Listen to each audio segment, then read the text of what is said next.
Salut et bienvenue dans Môme, le podcast qui parle du non-désir ou du désir d'enfant. C'est parti. Elle devient quoi alors ? Elle est quoi alors à ce moment-là dans le... Elle est une machine à faire des enfants ? Eh bien, j'aurais jamais pensé en avoir tant, mais enfin, si vous voulez. On les a maintenant, hein. Le schéma le plus courant, c'est papa, maman et 2 enfants. Est-ce que vous êtes d'accord avec ça ou pas ? On met des enfants au monde puis on les élève pas, alors je trouve que c'est pas bien. Et quand vous aurez des enfants, vous cesserez de travailler ? Ça, je sais pas. Pourquoi vous poussez un soupir ?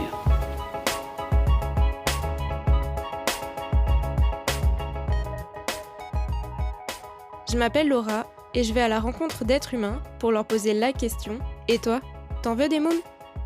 Pour ce 11e épisode, on retourne en Belgique où j'ai rencontré Simon, virtuellement, à cause des circonstances actuelles. Simon est passionné de musique et de podcast.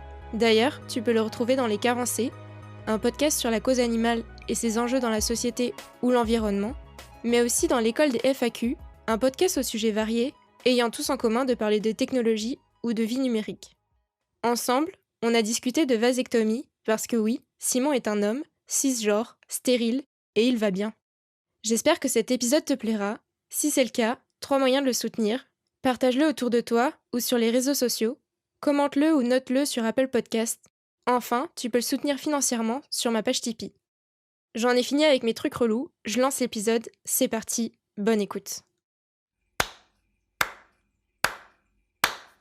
C'est rigolo parce que tu as un claquement de retard, donc... La bande passante du confinement, tout le monde est sur Netflix, ça va être bien. Ok, je m'appelle Simon, j'ai 40 ans, je vis en Belgique, à Liège. Je suis développeur, podcasteur, à mes heures perdues, un média qui m'intéresse tout particulièrement. Je fais partie de l'équipe du podcast Les Carencés, donc qui est sur la cause animale. Je fais aussi partie du podcast L'école des facs, qui est plutôt orienté vie numérique. Et je fais du montage pour d'autres émissions. Également, j'ai quelques clients pour qui je fais du montage, mix, etc. Donc j'aide un petit peu à la production. Je suis une personne assez passionnée par la musique. La musique, c'est vraiment une partie importante de ma vie à laquelle je consacre quand même pas mal de temps, autant en tant qu'auditeur qu'en création. Ça fait, je pense 25 ans maintenant que je fais de la musique, quelque chose comme ça. Donc c'est vraiment un moyen d'expression très très important pour moi et qui m'a souvent sorti de l'embarras. Donc je suis issu d'une famille où nous sommes 2 enfants. Donc j'ai un petit frère qui a 5 ans et demi de moins que moi. Une assez grande famille, dans la famille de mon père, je pense qu'il avait 7 frères et sœurs. De ce côté-là, je dois avoir quelque chose comme 18 cousins, cousines, je pense, quelque chose comme ça. Donc une famille assez nombreuse de ce côté-là. Et du côté de ma mère, elle a 3 frères et sœurs et j'ai seulement une cousine. Donc côté de la famille beaucoup plus petit que de l'autre. Niveau familial, oui, j'ai toujours eu des rapports assez compliqués avec mes parents. Dès l'enfance, ça a été très très compliqué. Mes premiers souvenirs d'enfant sont pas vraiment des souvenirs très très heureux. J'ai un père alcoolique, donc forcément ça ne crée pas un climat des plus favorables à avoir une famille stable et épanouissante, on va dire. Donc j'ai pas mal de souvenirs en enfant par rapport à ce niveau-là.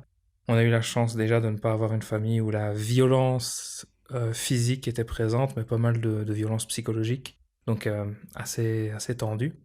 Et je me rappelle pas mal de mes premières années parce que dans la famille, j'ai été le tout premier garçon à porter mon nom de famille, ce qui fait que j'ai eu un rôle étonnamment très important dans ma famille en tant que premier perpétuateur de mon patronyme. C'était assez impressionnant en fait. Quelque chose qui s'est effacé assez vite parce que j'ai perdu mes 2 grands-pères. Il y en a que je n'ai jamais connus, que j'ai perdu dans les premiers mois de mon existence. Et j'ai perdu ma première grand-mère un peu avant mes 5 ans. Et d'ailleurs, mon frère a été conçu à cette époque-là. Il porte plus ou moins le même prénom qu'elle, parce que ça a toujours été dit officiellement dans la famille. Ma mère l'a toujours annoncé clairement et fièrement. Mon frère a été conçu comme médicament pour pallier à la mort de ma grand-mère. Ce qui fait qu'il a eu un rôle assez particulier dans la famille. Personne n'avait le droit de l'approcher. Il a vraiment éclipsé tout le reste au moment où il est arrivé. Et il s'est un peu retrouvé fils unique du foyer. Et moi, je me suis retrouvé un petit peu sur le côté, à vivre un petit peu mon enfance à part en fait, quand on vivait encore dans la ville d'où je suis originaire, Bastogne. Ça allait encore, j'avais pas mal d'amis dans ce coin-là. Mais quand j'ai eu 10 ans, on a été vivre dans un petit village avec très très peu d'enfants de mon âge où je me suis retrouvé souvent seul à ouais, m'occuper tout seul. Les jeux vidéo sont rentrés dans ma vie à ce moment-là. C'est avec eux que je me suis occupé le plus souvent, écouté pas mal de musique. C'est à ce moment-là que j'ai commencé à tomber dans la musique. J'étais très introverti. Je me suis retrouvé souvent harcelé un petit peu par les camarades de classe. Ça n'a pas été un moment très très facile. Il a vraiment fallu que j'attende mes 17 ans pour pouvoir reprendre un petit peu de contrôle sur tout ça. Donc oui, ça a été une enfance assez esselée, des modèles familiaux pas vraiment épanouissants. C'est ce qui m'a un petit peu poussé pendant toutes ces années à me dire qu'un jour moi aussi je serais papa et que je voulais utiliser tout ce que j'ai vécu comme modèle, mais comme modèle négatif. Comme si j'avais une checklist de toutes les choses qu'il fallait absolument éviter de faire en tant que parent. J'ai vraiment accumulé toutes les barrières qu'on m'a mis, tous les coups de pouce qu'on ne m'a pas donnés. J'ai vraiment essayé de comprendre comment tout ça s'était passé pour essayer de comprendre comment j'en suis arrivé là, parce que je vois comment mon frère a évolué et s'en est pas vraiment bien sorti. Donc on a vraiment, en fonction de chacun, on peut réagir très bien ou très mal à des situations comme celle-là. Et je suis vraiment content d'avoir réussi à m'en sortir, d'être celui que je suis aujourd'hui avec pas mal de choses par lesquelles je suis passé dans mon enfance et mon adolescence. Et ouais, j'avais vraiment envie, le jour où je serai papa, de pouvoir construire ça un petit peu différemment. Parce que l'envie de paternité, c'est quelque chose qui m'a pris très très jeune. Je me souviens qu'à 16-17 ans, j'avais déjà cette image en tête. C'est quelque chose de vraiment important pour moi. Parce que dans toutes les fêtes de famille, j'allais toujours traîner à la table des enfants. Je traînais pas avec les adultes. Je trouvais leurs conversations fausses, pas intéressantes. Je préférais vraiment aller traîner avec les enfants, avoir des discussions ouais, plus directes, plus tranchées, pouvoir partager des choses avec eux, leur apprendre des choses. Je trouvais ça vraiment, vraiment très intéressant et plus épanouissant en fait que de traîner avec les adultes. Ça s'est confirmé même quand je me suis retrouvé avec ma première relation longue durée. Donc à 20 ans, je me suis mis en couple. Un couple qui a duré 9 ans. Et dans ma belle famille, le schéma s'est reproduit exactement le même. Tous les enfants sont très rapidement attachés à moi. C'était vraiment un truc assez particulier. J'ai toujours eu un lien comme ça assez fort avec les enfants. Et par contre, elle ne désirait pas d'enfants. Et l'a fait savoir assez rapidement. J'étais en train d'imaginer une vie sans enfants. Mais le fait que dans la famille de ma compagne à l'époque, il y ait beaucoup d'enfants comblait de nouveau un petit peu ça. Il y avait quand même pas mal de fêtes de famille où je me retrouvais souvent à interagir avec eux. Ouais, c'est une espèce de rôle de parrain ou de tonton, entre guillemets, qui m'aidait à combler un petit peu ça et à ne pas ressentir trop le manque. Je ne ressentais pas encore Je ressentais pas vraiment de manque, en fait. C'était un regret qui traînait. Mais j'ai vraiment jamais eu l'impression que je serais plus ou moins un homme avec un enfant ou pas, non. J'avais l'impression, ouais, qu'il me manquerait quelque chose, mais j'avais l'impression qu'il me manquerait quelque chose de plus grand en n'étant plus dans cette relation. J'avais pas l'impression d'être moi, mais j'avais l'impression d'être un homme, ouais, Mon vécu fait que j'ai abandonné assez rapidement les représentations auxquelles j'essaye de coller. Et j'ai eu assez rapidement envie de devenir moi et pas de devenir un moi qui rentre dans un moule assez figé. Donc, Les hommes pleurent à la salle de sport, déclenchent le sèche-main pour couvrir leurs sanglots. Leur cœur est devenu trop lourd pour leur torse. Leurs torses sont devenus trop larges pour leurs t-shirts. Ils s'habillent comme des gamins qui auraient oublié d'apporter leur tenue pour l'entraînement. Ils pleurent dans les toilettes, et puisqu'ils ont bâti leur carrure sur le modèle des statues, cela doit vouloir dire que Dieu est entré en eux. Ils sèchent leur visage comme on essore une serviette humide au-dessus d'un lavabo. Leurs veines sont sur le point de sortir de leur lit, le sang de se répandre sur le carrelage. Ils ont changé l'eau en milkshake protéiné. Ils se sont approchés trop près des miroirs. Ils se sont approchés trop près du verre. Et maintenant ils gisent dans les flaques troubles de leur propre visage, leurs rides.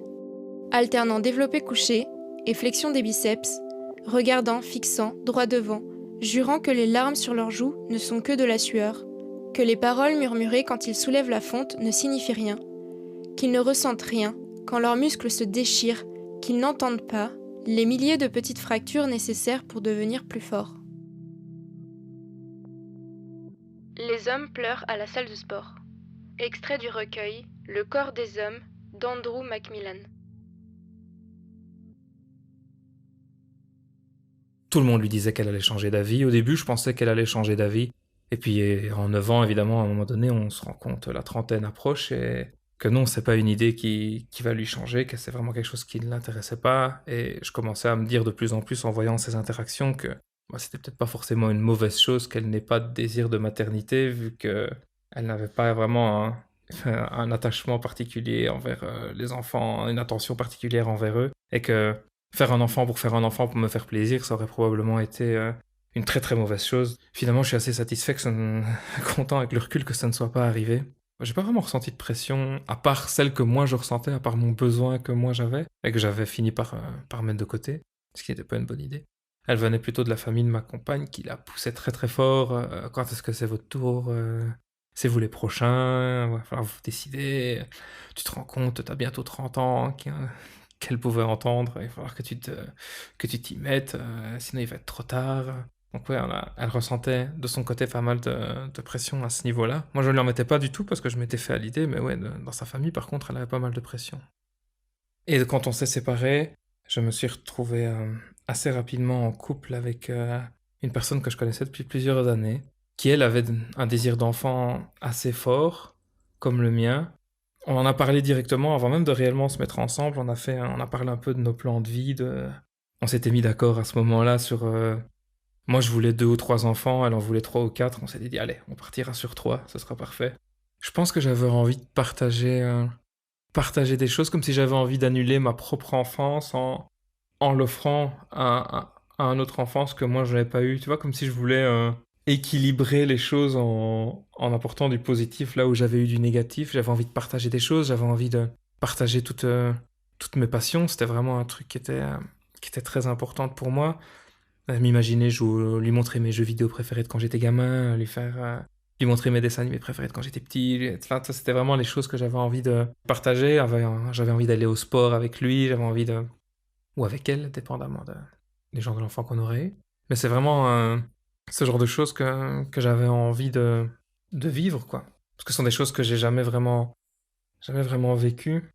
Partager ma passion, ce que ça m'apporte à moi. C'est un truc que j'avais envie de partager avec mes enfants. Pas forcément le partager, pas forcément que l'enfant le vive de la même façon que moi, mais au moins pouvoir le partager, expliquer ce que ça m'apporte et éveiller chez l'enfant l'envie aussi d'avoir sa chose à lui ou à elle et qui puisse le développer, se sentir soutenu et libre de le partager en retour aussi. J'imaginais surtout la tendresse, j'imaginais surtout les longues conversations, apprendre des choses, regarder des documentaires ensemble, c'est des choses que j'adore faire.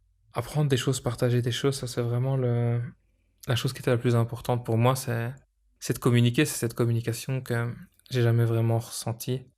C'est vraiment la chose qui me faisait très très envie et que j'avais envie d'accomplir en tant que père. On était ensemble depuis 3 mois, je pense. Quand on s'est dit, écoute, on va arrêter la contraception, on verra bien, parce que je sais que j'aurai des difficultés pour avoir des enfants, qu'elle m'avait dit. On laissera les choses arriver. Et le mois suivant, on attendait mon fils, qui est donc arrivé avant notre premier anniversaire de couple. Ouais, les choses se sont passées assez vite à ce niveau-là, qui a été un grand, grand bonheur, parce que c'est quelque chose sur lequel j'avais commencé tout doucement à faire une croix. La trentaine était arrivée. J'ai passé toute ma vingtaine à m'occuper d'enfants, à espérer qu'un jour quelqu'un me demande d'être parrain parce que je sentais que je serais jamais papa et que je devais faire une croix là-dessus. Et que tout se soit passé si vite, ça a été un grand, grand bonheur à ce niveau-là de pouvoir partir dans cette aventure. La grossesse a été un moment complètement magique. Je me rappelle tous les moments, à parler au bébé à travers le ventre. C'est un moment assez particulier Un peu comme ouais, un rêve éveillé parce que tout était arrivé tellement vite, on s'est tellement vite retrouvés là-dedans. Alors qu'on est encore en train d'apprendre à se connaître tous les deux en tant que couple, on s'est déjà retrouvés avec un troisième membre dans la famille. Ça nous a vraiment renforcé de devoir gérer cette grossesse si rapide et avec ce couple encore tout jeune. Donc ouais, c'était vraiment un moment très très fort pour moi, toute cette grossesse. Et c'est oui, c'est un désir dont j'ai souvent parlé avec des collègues. À l'époque, j'avais 2 collègues hommes. Un qui était célibataire et un qui était en couple avec 2 enfants. Ouais, je pense que c'est avec lui que j'en ai le plus parlé. Sinon, plutôt avec des amis, je pense. Mais ouais, je pense que c'est avec lui que j'en ai parlé le plus, en tout cas. Je sais pas si j'aurais aimé en parler plus, mais j'ai rarement eu des amis hommes. J'ai plutôt eu des amis. Ce qui biaise un petit peu forcément l'équation ici. Ouais, j'ai toujours eu des amis, et rarement des amis. Je pense que c'est un des premiers hommes à qui je me suis vraiment confié sur des choses comme ça. Après, il y a eu le batteur de mon groupe quelques temps après, avec qui on s'est pas mal confié sur ce genre de choses aussi. Mais sinon, ouais, ça a toujours été avec mes amis que j'ai parlé de ce genre de choses. Quand j'ai parlé de mon ressenti pour la grossesse, pour l'accouchement, les premiers temps, etc., ça a toujours été avec des amis, et jamais avec des amis, c'est vrai. Mais en tout cas, la paternité m'a vraiment aidé à m'épanouir sur pas mal de choses. J'ai appris encore plus à communiquer sur mes émotions, sur la tendresse, ça m'a beaucoup aidé. On a toujours eu un partage des tâches assez équitable sur l'éducation de mon fils. Donc dans la mesure où ma compagne, sa maman ne travaillait pas, à l'époque, bah, c'était elle qui s'occupait de lui toute la journée. Mais quand je rentrais le soir, c'était moi qui m'occupais de lui, c'est moi qui lui donnais à manger, c'est moi qui donnais son bain, c'était moi qui le mettais au lit, qui allait m'occuper de lui dans ces moments-là. C'était très important pour moi, comme je disais, parce que tu l'as eu toute la journée, maintenant c'est mon tour, hein, chacun son boulot. Il a été allaité jusqu'à 10 mois. Il buvait toutes les 2 heures et ma compagne restait au lit, en fait, toutes les 2 heures, c'était moi qui me levais, qui allait le chercher, qui lui amenait, le mettait au sein et quand il avait fini de boire, c'était moi qui me relevais, qui allait le remettre dans son lit. Donc on a partagé vraiment beaucoup les nuits et quand il est passé au biberon, ben c'est plutôt moi qui suis passé au biberon parce que c'était assez dur pour elle de gérer la transition, la frustration de devoir arrêter de l'allaiter. Et lui aussi était frustré. Quand il était dans ses bras, ben, il voulait pas le biberon, il voulait le sein. Donc c'était assez compliqué. Donc c'est moi qui ai géré un petit peu ça. Et ça fait vraiment partie des choses sur lesquelles j'ai pas vraiment dû réfléchir. J'avais envie de passer tous ces moments avec lui, tous ces moments avec eux. Mais on a vraiment beaucoup partagé tout ce genre de choses. Et d'ailleurs, ça s'est ressenti aussi dans son comportement, dans son rapport avec nous, parce que quand il se réveillait d'un cauchemar la nuit, une fois c'était papa, une fois c'était maman, il n'y avait pas une personne qui était plus importante pour lui, il avait 2 parents, quoi. Il n'avait pas une maman et une personne accessoire qui est le papa qui habite dans la même maison, comme on peut ressentir parfois. Et ça, c'est un truc qui était assez important. Moi, je ne dis pas que la charge mentale à la maison était surtout à ce moment-là partagé à 100%. Mais pour tout ce qui le concerne lui, je pense que c'était quand même assez équitable à ce niveau-là. Autant sur le point de vue des tâches que du point de vue de l'affectif. Et tout ça, c'est quelque chose qu'on a toujours partagé assez naturellement parce qu'on n'a jamais dû se forcer pour le faire non plus. Ça a toujours été une envie qu'on avait tous les deux. La vraie bonne raison, c'est d'avoir envie de partager quelque chose, d'avoir envie d'apporter du bon en ce monde. Moi, je vois ici mon fils, c'est une grande fierté pour moi et je sais que je lui communique beaucoup de mes valeurs. Je sais qu'il est militant sur plein de choses au quotidien, auprès de ses amis à l'école, auprès de d'autres personnes qu'on rencontre. Je sais qu'il va mettre en avant ces choses-là et qu'en grandissant, il va avoir envie de partager tout ça, il va avoir envie de faire changer le monde, qu'il va suivre notre exemple à nous et que quand quelque chose ne lui plaît pas dans le monde, il va pas juste se dire bah je peux rien y faire et qu'il va vouloir vraiment les changer. Et donc ça je pense que c'est une bonne raison d'avoir envie d'un enfant. Et On s'est séparés avec sa maman il y a 1 an et demi maintenant. Et ça a été une des grandes décisions qu'on a dû prendre. C'est quand on s'est rendu compte que ça ne marcherait plus entre nous, mais qu'on avait toujours un lien fort tous les deux. On a voulu inclure mon fils dans la décision qu'on allait prendre. On lui a expliqué qu'on allait devoir vivre séparément. Mais on lui a posé la question, qu'est-ce que tu as envie de faire? Est-ce que tu as envie de vivre une semaine sur deux chez maman, une semaine sur deux chez papa? Est-ce que tu veux vivre plus chez l'autre? Et il a vraiment décidé tout de suite, il dit non, non, si j'ai une chambre pour moi, si j'ai un endroit pour moi je veux venir une semaine sur deux, je veux qu'on s'organise comme ça, et ce sera beaucoup mieux. Et, ça fait partie de ses choix et on a essayé de rendre ça assez agréable pour lui aussi. Essayer de définir quel était le meilleur jour avec lui pour faire les changements. On a essayé de mettre en place des systèmes pour que ce soit pas une semaine complète. Par exemple, il y a les cours de natation le mardi, c'est moi qui l'accompagne même quand il n'est pas la semaine chez moi. Il a ses cours de batterie le mercredi. Quand il est chez moi, il va chez sa maman pour le cours de batterie. Donc on a des choses qui se mettent assez rapidement en place comme ça pour gérer le manque qu'il pourrait ressentir. Et même dans l'appartement ici, quand on s'est installé, on a été faire les courses ensemble, on a choisi le mobilier ensemble, on a choisi la vaisselle ensemble. Et ça lui a fait très plaisir aussi. Il est venu visiter l'appartement avant de confirmer que je prenais cet endroit, donc j'ai visité quelques appartements. Mais je suis venu le visiter avec lui avant de dire à la propriétaire que je voulais louer l'appartement. C'était important qu'il vienne, qu'il voie et qu'il valide l'endroit où on allait habiter. C'était vraiment très important pour moi qu'il se sente chez lui et qu'il sente qu'il faisait partie de ce nouveau foyer et pas qu'on l'amenait dans un endroit où il n'avait aucun choix à faire, quoi. C'est des idées qui me trottaient dans la tête depuis quelque temps et je pense que j'ai fait ma transition pour devenir vegan il y a un peu plus de 3 ans maintenant. Et je pense que ces questions-là se sont accélérées dans ma tête à ce moment-là, quand j'ai commencé à ouvrir les yeux sur de plus en plus de choses, à lire de plus en plus de choses, à m'informer sur de plus en plus de choses sur les impacts de chacun de nos choix alimentaires, nos choix de vie. Une fois que tu ouvres la porte, en fait, les informations, elles continuent à venir et ça a accéléré des choses que j'avais en tâche de fond comme ça depuis quelques années, mais que je ne processais pas vraiment parce qu'il y a toujours des moments comme ça où on a des informations qui sont là et qu'on ne va pas vraiment chercher, même des sentiments qu'on a qu'on ne va pas vraiment chercher. Et ça a vraiment accéléré toute cette réflexion pour moi. Et ouais, je pense que 1 an après la transition, c'était clair que c'était plus le bon choix. Et 1 an avant, on était encore en train de parler de faire d'autres enfants avec ma compagne. Mais le choix s'est imposé autant pour elle que pour moi, que nous ne voulions plus d'enfants. Parce que amener actuellement un être sur cette planète, dans ce monde qui n'a rien demandé, c'est un petit peu égoïste. Je condamne personne évidemment, mais dans ma vision, moi maintenant je ne me vois pas amener de force un être pour vivre dans la société dans laquelle on se trouve, ne sachant pas à quoi il va être exposé dans un futur proche, à moyen terme ou à long terme.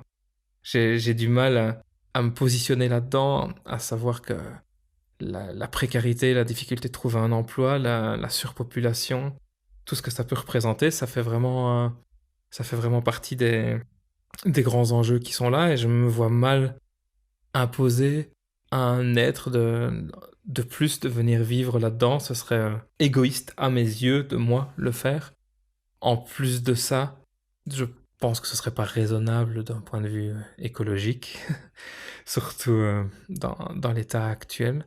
Et il y a aussi le fait que on a un patrimoine de temps, on a un patrimoine immobilier, on a des possessions qui sont quand même limitées et on peut pas se permettre de chouchouter, de consacrer le même temps à une infinité d'enfants, hélas, et que je préfère pouvoir consacrer pleinement mon énergie, mes moyens, mon attention, mon affection sur lui plutôt qu'essayer d'apporter des enfants, devoir le partager. Ça fait partie des choix aussi, j'en ai parlé avec lui d'ailleurs, je lui ai expliqué que je voulais pas d'autres enfants, que c'était une décision que j'avais mûrement réfléchie, j'ai attendu pendant 1 an et demi avec cette idée qui m'a trotté dans la tête. Et on s'est séparés dans quelques mois qui ont suivi, hélas. Et l'idée est restée, c'est pas parce qu'on qu'on s'est séparés que mes plans de vie ont changé et que je, de nouveau, désire d'avoir d'autres enfants pour autant. Fort de ce constat, une fois que j'ai été certain de moi, je suis parti l'été dernier dans les démarches pour faire une vasectomie qu'on a réalisée sur moi au mois d'août en 2019. Donc, tant qu'à prendre une décision, je me suis dit autant la concrétiser, autant enlever la charge mentale de la contraception de toute prochaine relation que je pourrais avoir, autant enlever ça parce que c'est ma décision. C'est un côté irréversible aussi, qui peut parfois un petit peu faire peur, mais ça permet aussi de manifester un désir profond et affirmé c'est une espèce de choix politique en fait finalement, de se dire j'assume ma charge contraceptive, j'assume ma décision d'arrêter là avec la dispersion de mon ADN sur cette planète. Je pense que j'en ai mis assez comme ça. On se retrouve finalement un petit peu loin de la décision de départ, parce que comme je te disais un peu plus tôt, on était parti sur un plan de vie où on voulait faire une moyenne de mes 2 ou 3 et des 3 ou 4 de sa maman pour avoir 3 enfants au final, une moyenne de 3. C'était une décision assez importante que je voulais vraiment prendre et que je voulais vraiment mettre en place, que je ne regrette évidemment pas du tout.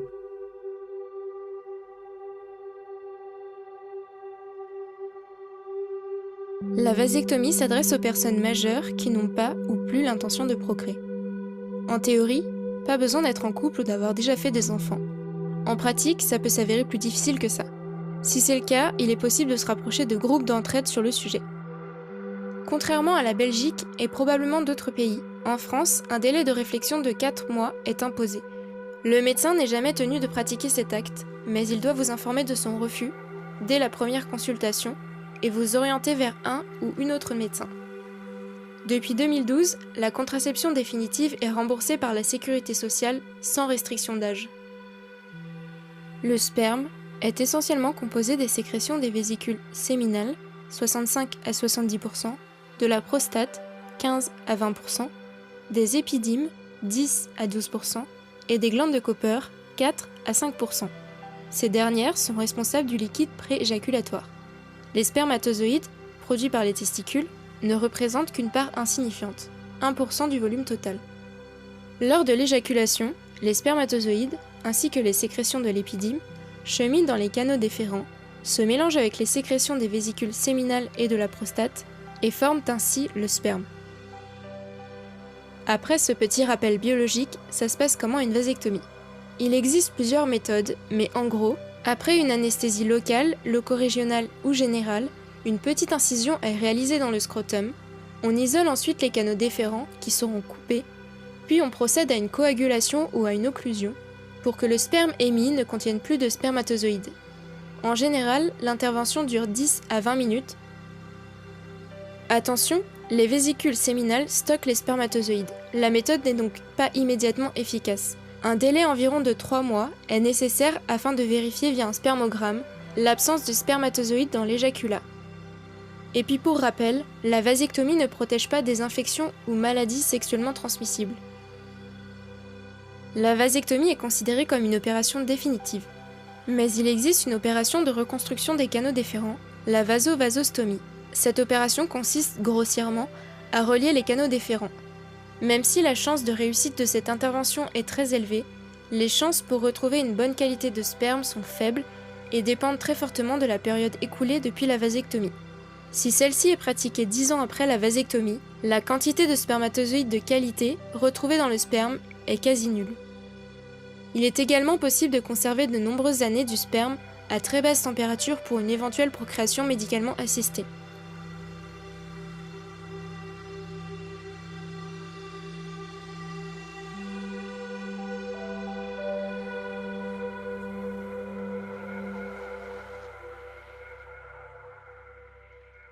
Ça a été un processus assez important, qui était plus simple que ce à quoi je m'attendais. J'avais lu pas mal de témoignages de tout ce qui se passe en France, où apparemment les démarches sont très très compliquées pour réussir à faire une vasectomie. Alors qu'ici, j'ai eu mon premier rendez-vous à la mi-juillet 2019, Et j'ai été opéré à la mi-août 2019. J'ai juste eu un rendez-vous avec l'urologue, à qui j'ai expliqué tout le cheminement par lequel j'étais passé, donc il était vraiment rassuré. Il a surtout donné des informations plus que poser des questions, expliqué que c'était réversible, mais que c'était pas fiable du tout, qu'il y avait un taux de réussite de réversibilité de 60%, plus ou moins, quelque chose comme ça. Donc c'est important de le mettre en avant. Il a bien exposé le fait qu'on pouvait congeler du sperme si on voulait pouvoir procréer plus tard quand même. Donc ça très très mis en avant. Il a donné les taux de réussite de la vasectomie, expliqué un petit peu tout le délai d'attente, parce qu'il y a un très très long délai d'attente.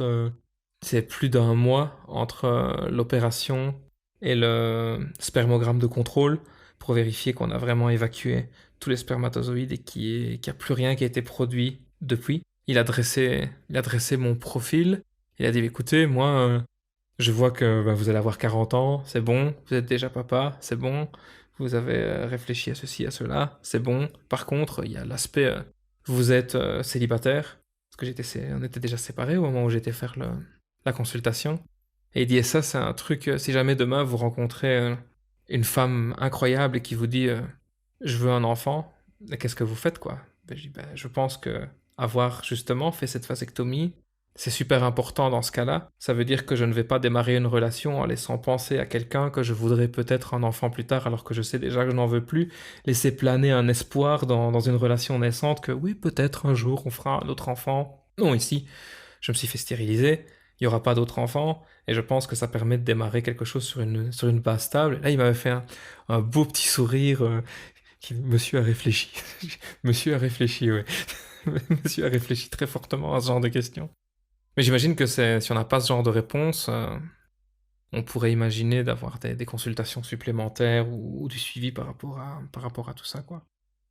Mais j'avais pas vraiment d'inquiétude, je me demandais quel était le niveau de douleur, en fait. Mais j'ai lu tout et son contraire.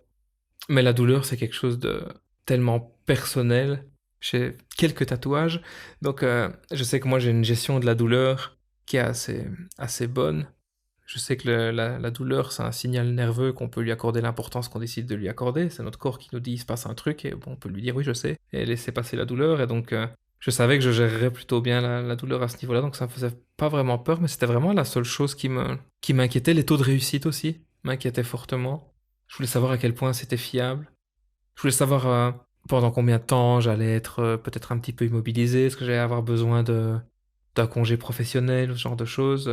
C'est intéressant de savoir que tu vas pouvoir retourner travailler le lendemain. Bon, tu marches un petit peu bizarrement, mais tu peux retourner travailler le lendemain sans souci avec quelques antidouleurs, quoi. Donc, mais j'avais pas vraiment de crainte en soi. L'urologue a été très rassurant avec ses petits schémas qu'il m'a dessinés sur son dessous de table, avec ses petits dessins, expliquer on va couper ça, avec les différents types d'anesthésie qui étaient possibles. Mais il avait mis pas mal en garde en disant que si on fait le choix de l'anesthésie locale comme je l'ai fait, il faut être sûr de soi. Parce que si au moment donné, on commence à se rapprocher avec le bistouri, qu'on dit non, finalement, je le sens pas, je voudrais qu'on fasse une anesthésie, une semi-anesthésie ou une anesthésie totale, il faut reporter. Parce que là, il faut prendre un rendez-vous chez un anesthésiste, il faut bloquer un vrai bloc-op. Et donc, ça veut dire tout reporter. Donc, il faut être sûr de soi.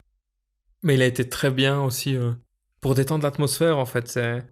Je me souviens qu'il était en train de me parler de mes tatouages, qu'il était en train de me parler de mon t-shirt qu'il trouvait trop chouette. Je me dis, c'est bizarre, on est en train de parler de trucs totalement médicaux il y a 2 secondes, et là, il est en train de dévier sur des trucs qui ont rien à voir.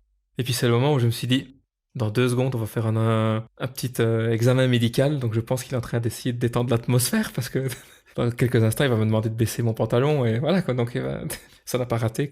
C'était pas lui que j'ai eu pour l'opération, d'ailleurs, il n'était pas disponible, je devais repousser de 3 ou 4 semaines si je voulais l'avoir lui. Je l'ai appris 2-3 jours avant, et c'est une de ses collègues qui s'est occupée de moi. Ce qui a donné un moment assez magique, d'ailleurs, en salle d'op. Le moment où tu te retrouves couché sur la table, avec ton corps entièrement recouvert de champs stériles, avec la petite Charlotte sur la tête, complètement emballée là-dedans, comme ça, avec juste un carré ouvert dans le champ stérile sur tes parties génitales qui sont exposées, là, comme ça, pendant que tu es complètement à l'horizontale. Ça reste un moment très particulier avec ces 4 femmes qui tournent autour de toi en racontant des blagues sur tout et rien, qui parlent de la météo, qui font des blagues sur n'importe quoi, qui essaient En fait, vraiment détendre l'atmosphère avant de passer à ce moment-là. Et je me souviens d'une des infirmières qui fait: Est-ce que ça va, vous êtes détendu, vous n'êtes pas trop stressé? Puis là, l'urologue qui m'a regardé, qui m'a fait: Mais en même temps, celui qui est venu, il a signé, hein. On lui a rien demandé, c'est lui qui est venu de lui-même, hein. Elles ont vraiment réussi à détendre ce moment-là. Parce que oui, ça peut être un petit peu impressionnant quand même, quoi. On sent qu'il se passe des choses, en fait. On sent que quelque chose se passe dans le corps, mais on est incapable d'identifier ce qui se passe. Et c'est pas douloureux, on sent que quelque chose se passe. Oui, je l'ai fait en anesthésie locale. Ouais, c'est celle où on a le plus de sensations forcément de ce qui est en train de se passer. Mais c'est aussi celle où on n'a pas besoin de prendre des rendez-vous chez l'anesthésiste. Ça ne se passe pas dans une salle d'op, c'est en hôpital. Enfin, dans le même type de salle d'op, c'est en hôpital de jour, c'est très très très rapide. J'ai dû me désinfecter, oui, complètement avant, tout simplement. J'avais pris les précautions de me raser, etc. avant parce que je préfère faire ça moi-même. Mais normalement, ce sont les infirmiers ou les infirmières qui s'occupent de raser la zone et désinfecter. Mais ici, vu que j'avais tout fait tout seul, j'ai juste dû me désinfecter. Et puis on part directement vers l'opération. Puis il faut renettoyer avant de partir parce qu'évidemment, il y a pas mal de produits qui est un petit peu partout, quoi. L'intervention a duré 20 minutes. Entrée à l'hôpital, sortie d'hôpital, je suis resté là-bas 2 heures.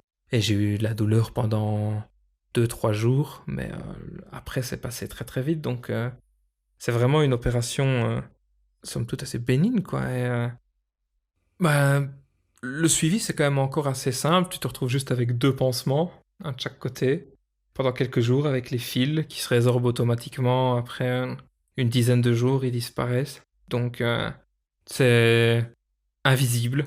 Après quelques semaines, c'est vraiment invisible. C'est insensible complètement maintenant. Parce que ça fait déjà... Ouais, ça fait déjà 6 mois, 7 mois maintenant. T'as une certaine douleur qui reste très très légère. Si jamais t'as trop de pression dessus pendant quelques semaines, tu peux avoir une légère sensation de gêne, mais pas vraiment de douleur. La douleur s'estompe assez vite. Donc on a un spermogramme de contrôle, oui, 1 mois après l'intervention, qui est peut-être le passage le moins cool de tout ça. C'est un moment que j'ai vraiment pas apprécié de vivre parce que tu te retrouves avec une interdiction d'avoir des relations sexuelles pendant un certain temps. Tu n'as pas le droit à des éjaculations pendant, je pense que c'est 3 ou 4 jours avant. Et puis tu reçois un rendez-vous pour aller éjaculer dans une éprouvette, enfin dans un petit pot à échantillon, tel jour à telle heure, dans une pièce stérile, après t'être désinfecté, après, enfin dans un cadre très très médical. De ce côté, on t'enlève un droit et puis on t'impose quelque chose m'a vraiment pas plu. Ça m'a vraiment mis très très très mal à l'aise. Et moi, j'ai dû le faire une seule fois, mais ça m'a donné un gros recul sur tous ces gens qui sont en PMA, qui doivent aller faire des tests comme ça de fertilité régulièrement, aller vérifier où ils en sont, qui doivent aller faire des spermogrammes comme ça, je sais pas, tous les mois, tous les 2 mois, tous les 3 mois, pour faire un petit peu le suivi de leur... tout ça, je me suis vraiment mis à cette place et j'ai vraiment ressenti à quel point ça peut être dur, en fait, de vivre tout ça. Avec seulement, en plus, le point de vue de l'homme dans l'aventure. Je ne peux même pas encore m'imaginer vraiment ce que ça représente du côté des femmes, comment sont les prélèvements. Ils sont probablement, comme toujours, un peu plus douloureux et un peu plus désagréables parce que c'est généralement comme ça que ça se passe. Émotionnellement, c'était pas un moment agréable, mais physiquement, ça reste quelque chose d'assez simple. J'avais vraiment jamais réfléchi à ça et ça m'a donné un regard, un tout petit aperçu de ce que ça pouvait être et je me suis dit, waouh, ça reste quand même un parcours. Quand on voit ces gens, on a juste l'impression qu'ils sont déçus quand le test de grossesse est négatif, mais non, on se rend pas compte que entre chaque étape, il y a tous des processus qui sont pénibles et qui sont très forts émotionnellement, quoi. Par contre, ça c'est le moment qui est compliqué, c'est que tu vas faire ton spermogramme. J'ai dû attendre 3 à 4 semaines pour avoir le résultat. Ça c'est frustrant, ça c'est très frustrant. Tu t'attends à avoir le résultat dans l'après-midi, quoi. On jette un œil dans un microscope et on sait dire s'ils sont vivants ou s'ils sont morts, quoi, tu vois. Enfin, ça, c'était le moment qui était vraiment très très frustrant, de devoir attendre comme ça. Et j'ai eu mon contrôle, on m'a affirmé que tout était bon, qu'il n'y a pas de problème. Et c'est une démarche très facile à réaliser ici en Belgique en tout cas, qui m'a été totalement remboursée par la mutuelle. Donc ça ne m'a rien coûté, c'est une contraception qui est gratuite finalement, donc c'est pas négligeable. Une fois qu'on se retrouve dans une relation où on n'a plus besoin de se protéger de maladies ou ce genre de choses, ben forcément on est en contraception très fiable. C'est une des contraceptions les plus fiables hein, d'ailleurs, enfin la stérilisation la plus fiable et la plus indolore, donc c'était vraiment le bon choix que j'ai fait. J'ai vraiment eu du mal à trouver des informations à ce niveau-là.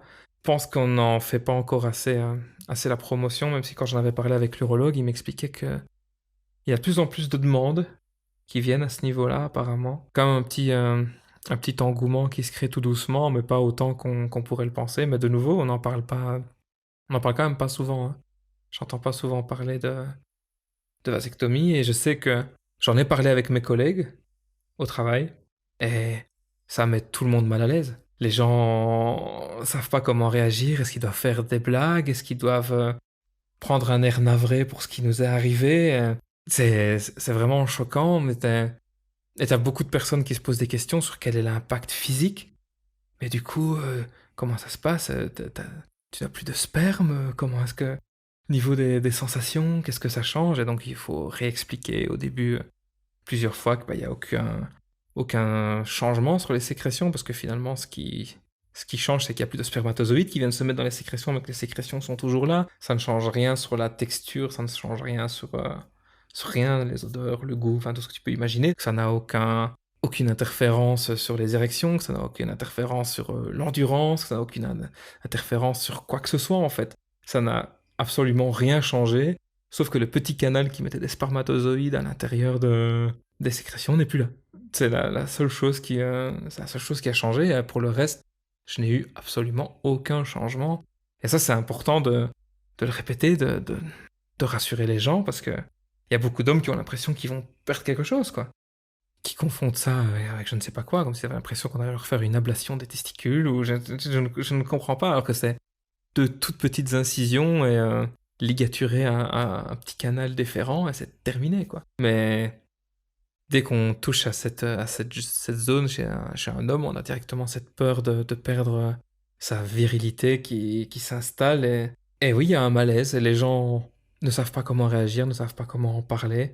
C'est un peu amusant au début, mais il faut lancer le dialogue pour leur faire prendre conscience et leur faire réaliser que c'est moins important que ça en a l'air.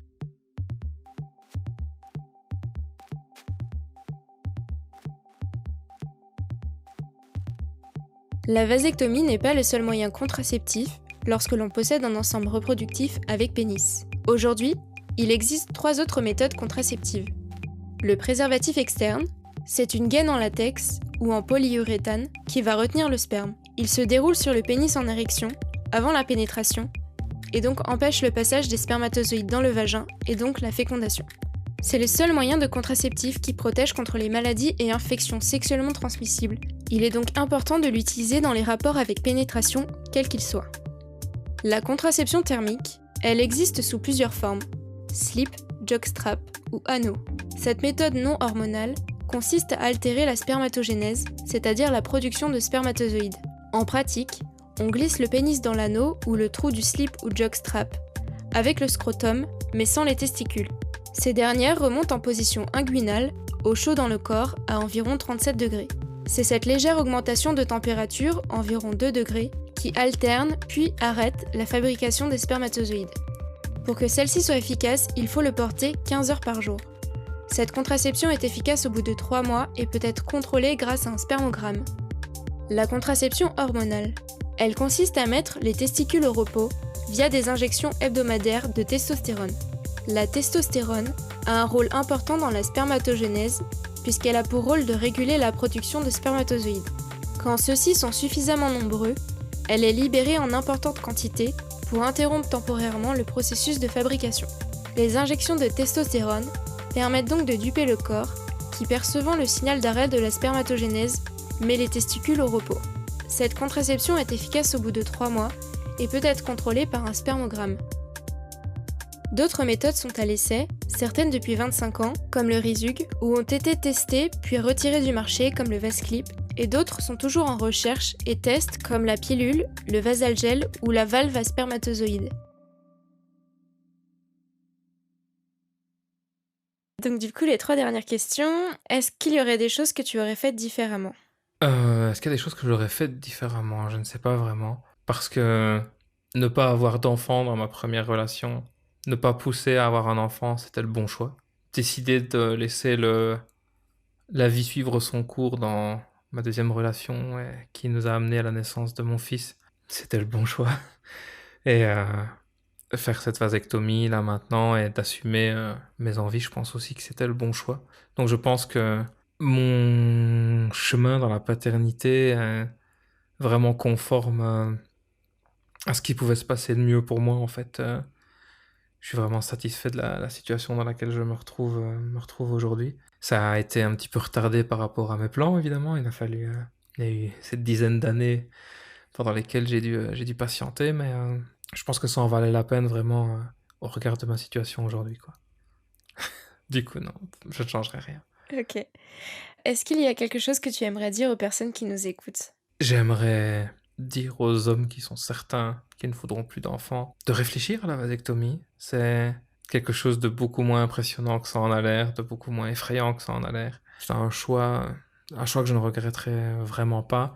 C'est un choix de facilité, c'est un choix de confort évidemment. J'ai été en couple depuis ma vasectomie et franchement oui, ça reste un confort de ne pas avoir cette question de la contraception qui reste au-dessus de la tête, d'avoir ça. Ça, je sais que ça freine certaines personnes parfois, la contraception, que ça les effraie. Autant les hommes ou les femmes qui sont ennuyés par les préservatifs, que tous les impacts que ça peut avoir, toutes ces pilules contraceptives et tous ces systèmes hormonaux qui peuvent détraquer les corps et rendre les choses vraiment très compliquées.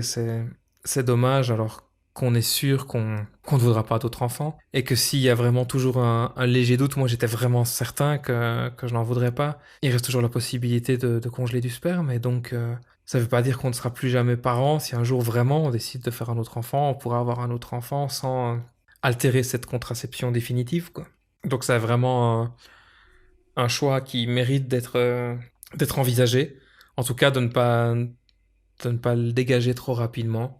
Je conseillerais aussi aux gens de ne surtout pas pousser un partenaire ou une partenaire qui ne voudrait pas avoir d'enfant à en faire un. Ce sera jamais un bon choix. Faire un enfant pour faire plaisir à l'autre, ce sera jamais un bon choix. Faire un enfant pour soigner un couple, ce sera jamais un bon choix. C'est pas les bonnes raisons pour lesquelles faire un enfant. Donc écoutez-vous, écoutez votre partenaire, mais ne laissez pas le reste influer là-dessus. La pression des autres, la pression sociale, la pression de cette fameuse horloge biologique dont on nous parle tant, il ne faut pas la laisser agir sur nos vraies envies et nos vrais besoins.